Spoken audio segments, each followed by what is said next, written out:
está hoy aquí representada por su presidenta Almudena Negro y por quien tomará la palabra. Se gana, de repente se gana unas horas. Luego llaman los otros de la casta, ¿pero qué habéis hecho? Llaman los editores, llaman a Lara, llaman los poderosos, pero ¿cómo van a ganar toda esta panda de pringados, de ciudadanos, de contribuyentes? Si esto es el negocio que tenemos entre nosotros. Y hay que cerrar, esta gente está pensando a través de internet, pero ¿cómo vamos a permitirlo?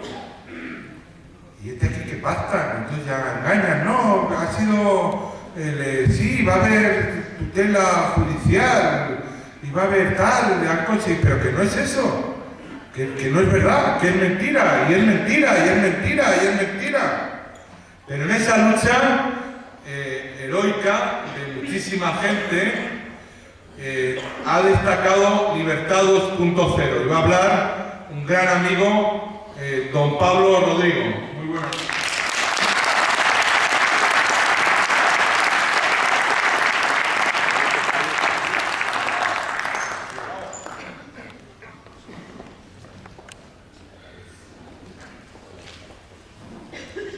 Buenas tardes a todos los presentes y gracias en nombre de Libertad 2.0 por habernos hecho partícipes de esta convención. Es un honor para mí compartir escenario con los ponentes que están aquí hoy entre nosotros y sobre todo me complace personalmente el compartir esta tarde con un buen amigo que me lo ha dicho antes y promotor de la convención como es Enrique Diego.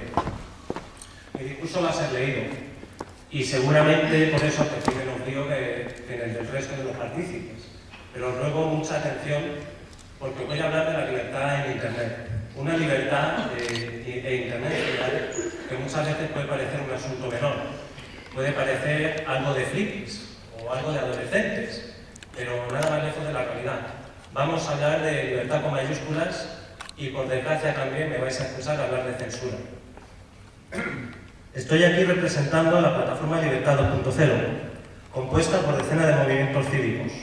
Pero la base real de nuestro movimiento, su fuerza, se cimienta en los más de 500 bloggers y cerca de 10.000 ciudadanos que en nuestra web y desde ella, libertad20.es y su grupo de Facebook, se han adherido y colaborado activamente con la causa que nos ocupa, que no es otra y seguramente les parecerá redundante durante mi intervención que la libertad.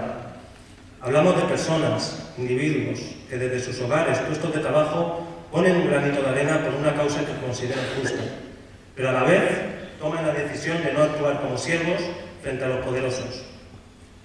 Me dijo una vez el profesor Ramón Peralta que existen dos tipos de personas, el siervo y el esclavo.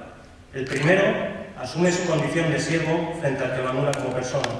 Vive feliz, o al menos acepta sumiso su condición servil. El esclavo, en cambio, es el que aún preso de la tiranía lucha por sus derechos y se enfrenta al que lo somete. En un país de siervos como es España, es un orgullo el que tanto ciudadano consciente de la necesidad de regenerar la sociedad nos apoyara. Y estoy seguro de que si Regeneración respeta las líneas maestras que se está planteando hasta ahora, también contará con el apoyo de esa masa ciudadana cansada de la tiranía y ansiosa de alcanzar la libertad. Dijo Lord Acton que la libertad no es un medio para alcanzar un fin político más alto, es en sí misma el fin político más alto. El gobierno de José Luis Rodríguez Zapatero, sorpresivamente, entre comillas, junto con CiU y el Partido Popular del señor Mariano Rajoy, pactaron hace apenas 2 semanas la aprobación de lo que ellos seguramente consideren un fin político alto, que es la protección de los intereses económicos de unos cuantos poderosos. A muchos esta mini coalición les puede sorprender, seguramente a los liberales y a los conservadores, acostumbrados a soportar socialistadas de todos los partidos, pues no. Ni por supuesto a una mayoría de ciudadanos que al margen de ideologías tienen claro por su sentido común que el fin político más alto y por lo tanto que requiere mayor protección es lo que ha de cuidarse frente a cualquier otro elemento. Pero nuestra política patria es así, una populocracia en donde unos cuantos controlan como a la marioneta en la carátula del padrino a los políticos, a nuestros gobernantes, a los amos que tomaron el relevo de las monarquías anteriores a regímenes totalitarios que marcaron la historia de España. Luego nos ocuparemos de lo justo, del alto, entre comillas, fin político de nuestros gobernantes o de cuánto socialismo impregna la sociedad española.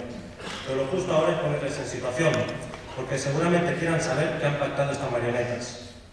El Ministerio de Economía e instancias del de Cultura, sin duda envalentonado por el trágala que supuso la ley del canon y porque, como casi todos los políticos de nuestro país, no entiende del coste electoral que la medida puede llegar a tener, introdujo con nocturnidad y alevosía y pleno desconocimiento de las nuevas tecnologías una disposición final primera en la Ley de Economía Sostenible, mediante el cual sustraía los conflictos entre privados, cual es el caso de los pleitos SGAE versus internautas, derecho civil mercantil. Y lo hizo, como no, para ponerse del lado de una de las partes, que es lo que suele hacer el Estado cada vez que interviene, otorgar privilegios, discriminar positivamente si quieren a unos en detrimento de otros. El epojo legal, que diría Bastiat, consiste en este caso básicamente en otorgar privilegios de carácter feudal a empresas privadas que se resisten a moldar sus obsoletos y caducos modelos de gestión de derechos de propiedad intelectual al siglo XXI. Por otra